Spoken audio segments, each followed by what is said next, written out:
I chose this book, The Magician's Boy by Susan Cooper, illustrated by Serena Riglietti, from my classroom library.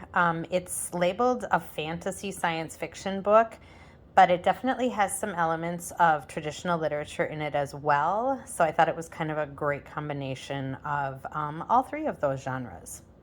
I really enjoyed the book. I think students will too. I do feel it would be helpful if they have an understanding or familiarity with modern fantasy and fairy tales. So, The Magician's Boy is a story about a boy who works for a magician, and he wants more than anything to learn magic.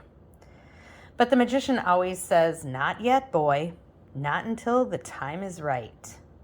The boy passes the time taking care of the magician's rabbits, polishing his wands, and operating the puppets in the magician's puppet show. One day, the St. George puppet disappears, and the magician sends the boy into the land of stories on a quest to find St. George. The boy's journey is full of adventures with familiar characters from well-known tales such as Pinocchio, the little old woman who lived in the shoe, and Little Red Riding Hood. The final adventure is the most important one of all, and it changes the boy's life forever. My favorite part was the boy's encounter with Pinocchio, so I'm going to share that with you today. "I can tell you where to find St. George," said a voice, and out from behind a holly bush came a boy. He was about the same age and size as the magician's boy, but his face was very round and pale, with a stumpy little nose, and he moved in a stiff sort of way. "Can you really?" the boy asked excitedly. "Please tell me then."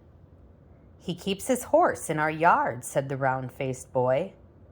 "Really?" said the boy. He stared at the other boy. The stumpy nose looked longer than it had before. "My father says it's better than the lawnmower," and the round-faced boy said the round-faced boy, grinning. His nose looked longer still.